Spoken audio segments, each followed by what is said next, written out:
He looks like he owns credit. Oh my gosh. Man like Arthur from Batman. Dzień dobry, assalamu alaikum, ciao, konnichiwa, bonjour, hola. Good morning, good morning, good morning. I'm just getting my gear into place here. How are you? Hi, I hope you're doing well. This is Ken at 10, as always, coming live to you from Southwest London, SW16, Norbury, which is between Streatham to the north, Croydon to the south. How are you? I hope you're well. Here in Norbury, the weather is an absolute stonker yet again. It's beautiful out there. Slight cloud cover, slight breeze, beautiful sunny day. I hope it's the same where you are and you're having a good day. In paradise here in Norbury, we're having a great day. I've had a message from somebody. You're called Ken. I wonder if your wife is Barbie. No, my wife is Maria, but we could change it by deed poll. It might make us more popular because apparently they're very popular names now since the film. Can you believe? I can't believe that Barbie's and has been so popular. Extraordinary. Oppenheimer's more the one for me, but there we are. A couple of things to report for you today. First of all, the Halifax. This is an article that's in the BBC website. Halifax is set to sharply cut rates on some of its fixed rate mortgage products. Now, this is something we were reporting on yesterday, is that more and more lenders seem to be cutting their rates, and quite substantially, which is really good news. The key thing will be next week when the inflation data is released. We don't have another MPC meeting until the 21st of September, so rates cannot change between now and then, that's for sure. On the 21st of September, whether they rise or not will be a key indicator of where we're going with inflation, and that will depend upon the numbers, and those numbers, the inflation numbers, are critical now. I've never relied on those numbers before, but now it seems every day we're looking at those numbers. And so the next ones come out next week, and we'll report to you live here on what we think they'll mean, because it could be very significant. But the rates from the Halifax, not mortgage advice, by the way, because we're not qualified to give it. Of course, seek independent financial advice if you're considering obtaining a mortgage. But the Halifax has reduced rates by 0.71 percentage points from Friday, with a 5-year fix priced at 5.39%, down from 6.1. Other lenders such as HSBC, Nationwide and TSB have also cut their rates. High mortgage rates hit property sales, another article in the Financial Times and the Times, which is ironic given that we just talked about rates coming down, but it just goes to show things in property change so quickly. And they change for a couple of reasons. Of course, affordability has a lot to do with it. The thing that has the most to do with it, believe it or not, is actually natural greed. Everybody wants to get in at the bottom of the market and wants to sell at the peak of the market. But the reality is, for most of us, this is a longer term investment. That we think that way, but actually we tend to live in our houses for between 5 and 20 years. And over those periods, history tells us that property prices have always done well. And if you try and time the market, history tells us that you'll generally get it wrong. So my advice would be try not to follow the trends and move when it's right for you. Young adults are giving up on a property dream. This is quite sad. I see that this is an article in Zoopla, and it says a poll of 18 to 39-year-olds found that only about 20% definitely thought they'd be able to buy in the next 10 years. 14% house hunting are in the process, and those ones earning $60,000 a year or more, 38% of those even didn't think they'd be able to buy before 2033. And this is what we're finding more and more now, that young adults are not able to get on the property ladder. And it's very frustrating because the alternative, and the thing that's really tricky, is, of course, that rental is an option, and it's an option for most young people now, as we can see, the majority, as the stats tell us. But the reality is that it gives no security of tenure. People can get served notice and they've got to move. And the beauty about owning your own property is that if you're near that school that you want little Johnny to go to, then, you do know that you've got the security of being there for as long as you want to be there. And, I know it's difficult for people, especially with rising mortgage rates, but you can find sometimes that when you look at the rising rates against the more competitive pricing that's out there now, it can work for you. Now, the reason that lenders are cutting rates is because the competition is going up between lenders. And the reason the competition is going up is because there are less people moving. When there are less people moving, the lenders still need to do business. And their business is lending money. It can appear sometimes as though lenders don't want to lend money with all the questions and hurdles they put in your way.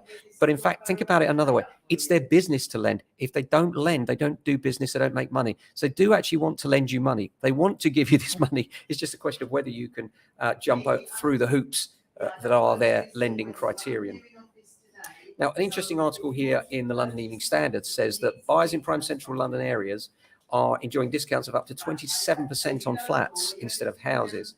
And I suppose part of this is on affordability, but it's interesting that the gap between the two is getting bigger when you look at the price per square foot. And pricing per square foot, 27% cheaper in flats than houses. That's quite a substantial difference, isn't it?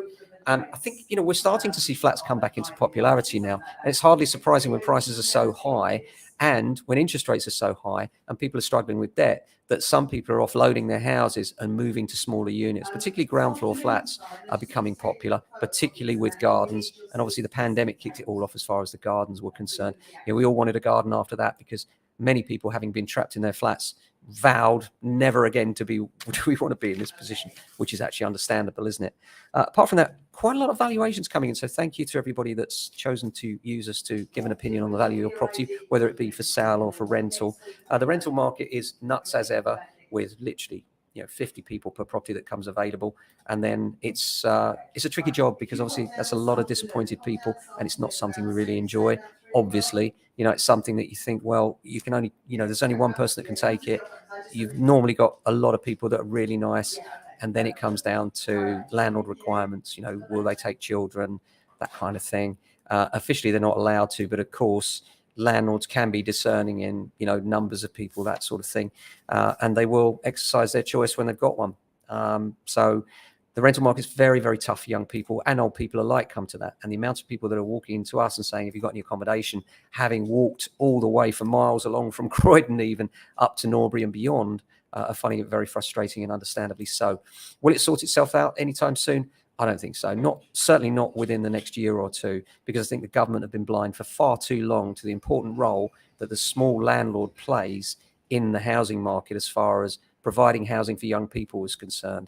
The vilification of landlords is one of the government's biggest mistakes. The idea that all landlords are rogue is a terrible, terrible indictment on what were a group of people that just took a gutsy decision to obtain a second property, often not wealthy people that just decided that property might be a good investment. And that investment for some has come good. For some has gone a bit sour now with interest rates so high, and they're finding that their interest payments are just higher than their mortgage. And then on top of that, some of the disincentives put in the way by government, such as 3% stamp duty, the inability of landlords to offset their interest payments against their rent when it comes to their accounting, has meant that many, many landlords have gone backwards. And this is the reason why we're seeing a huge exodus from the sector. We suspect that will continue for the rest of this year and beyond. If interest rates settle down, then we'll find that will start to abate a bit. There will always be landlords out there, of course, but the numbers of them will differ dramatically. And the idea that the likes of Lloyds that are now getting involved in the sector and obtaining several sites on a professional buy-to-rent basis is helpful, but only to the higher level professionals. Here, where we deal with sort of mid-level professionals, it is a bit more tricky for people. There are no other suppliers in terms of big corporate investors with buildings available for people. They're just not there. The actual buildings are just not there for people. On the sales side, there's some great deals to be had out there. Vendors are a little bit more malleable when it comes to price. Many are recognizing it's a tough market out there and deciding to perhaps look at the offer that they wouldn't look at a month ago or so. So could be a good time to get involved. And remember, if you're moving from another property and you're moving from another area and the prices are similar, then whether the price goes up, down or sideways, providing you can afford to make the move, is immaterial. What you need to be asking yourself is it the right time for you and your family to move? Of course, we're coming up to the next busiest time of the year, and that is September with the mum's market.